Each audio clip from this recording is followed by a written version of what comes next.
মেহেরবানি করে দয়া করে এই মুতাবাররাক মাহফিল আওয়াজ দরজমনে আই সালে সওয়াব ওয়াজের মাহফিলের সাথে সাথে সওয়াব বখশির মজলিস ইসালে সওয়াবের মজলিস এই পবিত্র পাক মজলিসে এসে বসে যান। এখানে বসলে ফায়দা আছে না নেই? কথা বলে। আপনারা যে উপস্থিত হয়েছেন ফায়দা আছে না নেই? আছে। আপনি বলেন মিনহাজ ভাই এটা নতুন কি কথা? সবাই তো বলেন ফায়দা রয়েছে, বহু ফায়দা রয়েছে,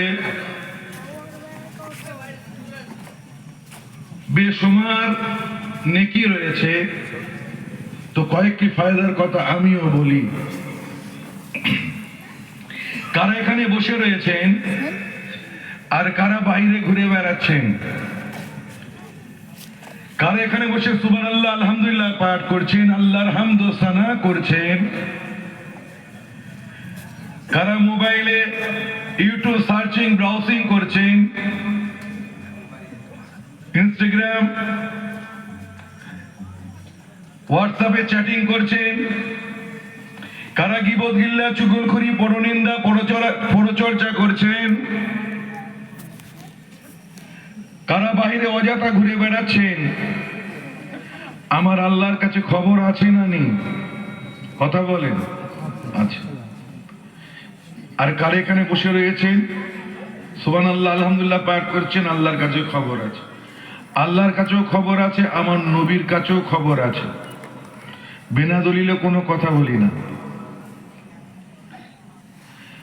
আল্লাহ নবী বলেন, আল্লাহর হাবিব বলেন, হায়াতি খায়রুল লাকুম ওয়া মামাতি খায়রুল লাকুম তুরাদু আলাইয়া আমালুকুম বিসসাবাই ওয়াল মাসাই ফাইন ওয়াজাদতু খায়রান হামিদুল্লাহ ওয়া ইন ওয়াজাদতু সুআন ইস্তিগফারতু লাকুম। আল্লাহ নবী বলেন, আমার হায়াতের জিন্দেগানি যেমন তোমাদের জন্য উপকারী, ওই রকম দুনিয়া থেকে চলে যাওয়ার পরেও জিন্দেগানিটা তোমাদের জন্য উপকারী হয়ে যাবে। আরো জোরে। বক্তা বুড়ো না জওয়ান? আধা বুড়ো আধা জওয়ান, 45 বছর বয়স, মোটামুটি জওয়ান। বক্তা জওয়ান, শ্রোতা জওয়ান। আমার মুরব্বি চাচাদের দিল কলিজা জওয়ান।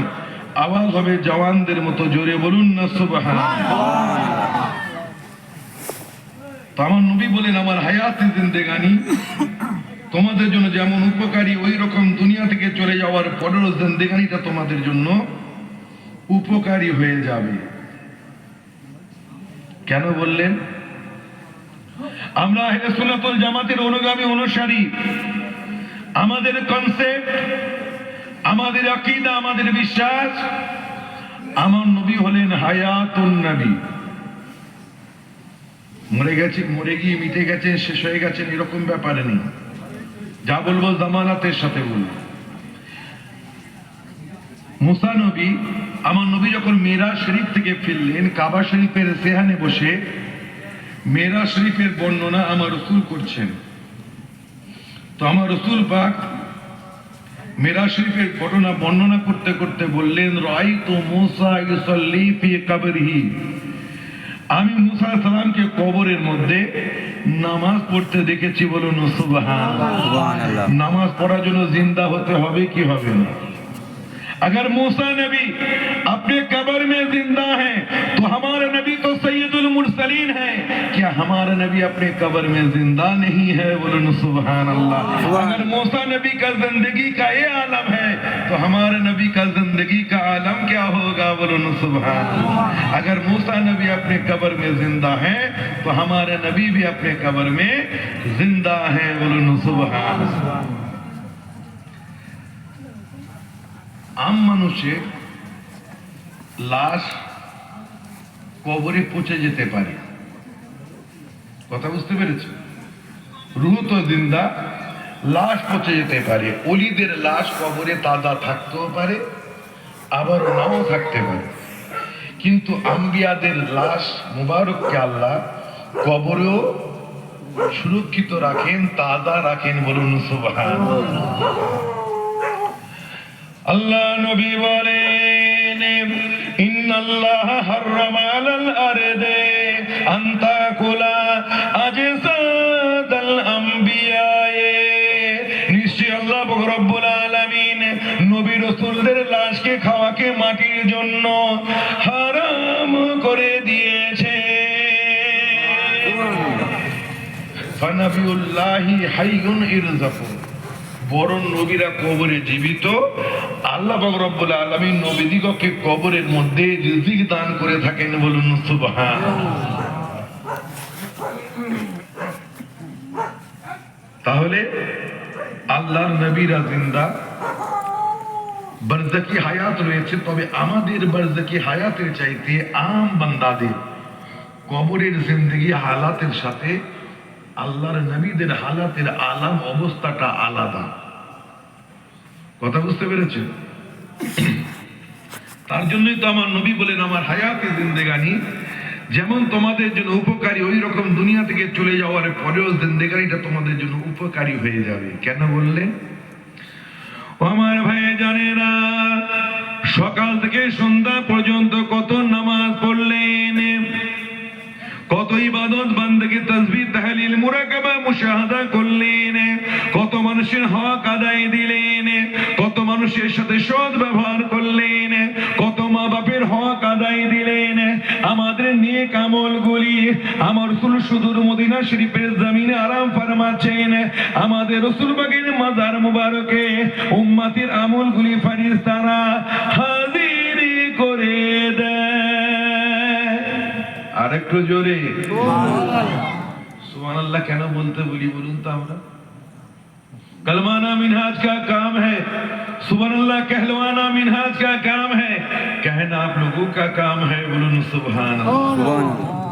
सुबहानअल्लाह বলাবার কাজ আমার, বলার কাজ আপনাদের, কবুল করার কাজ আল্লাহ। এ তো দিল কা মামলা है, दिल का सौदा है जो आके दे।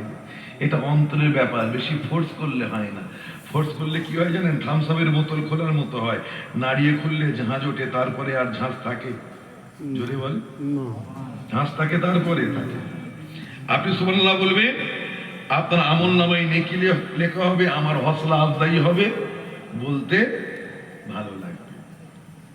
এতটুকু আল্লাহ পারেন না? জোরে বলুন। আপনার আমার এই সুবহানাল্লাহ বলাটাকে কবুল করে নিয়ে আল্লাহ আপনাকে আমাকে নাজাত দিতে পারেন কি পারেন না?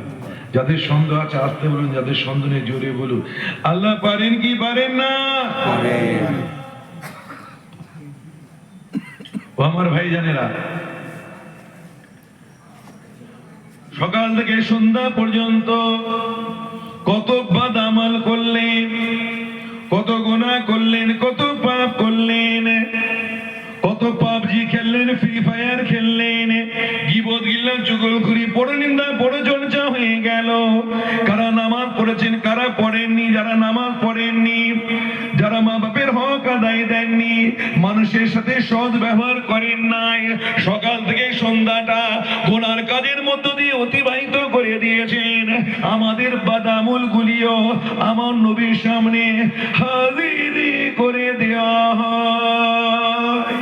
তুরাদু আলাইয়া আমালুকুম বিসসাবাই ওয়াল মাসাই ফাইন ওয়াজাদতু খায়রান হামিদতুল্লাহ ওয়া ইন ওয়াজাদতু সুআন ইস্তিগফারতু লাকুম। আমাদের বাদ আমলগুলিও আমার নবী দেখেন, যেমন আমাদের নেক আমলগুলি দেখেন, ওই রকম আমাদের গুনাহও আমার নবী দেখেন আল্লাহর হুকুমে। এটা আলাদা করে বলে দেওয়ার প্রয়োজন নেই, কেন বাচ্চা বাচ্চাও জানে আল্লাহর বিনা হুকুমে গাছের পাতা নড়ে না। তাই নবীর ক্ষেত্রে সর্বক্ষেত্রে কেন বলতে হবে আল্লাহর হুকুমে এটা করেছেন, আল্লাহর হুকুমে ওটা করেছেন? কেন? যারা এরকম হুকুমে হুকুমে বলাতে চায়, বলতে চায়,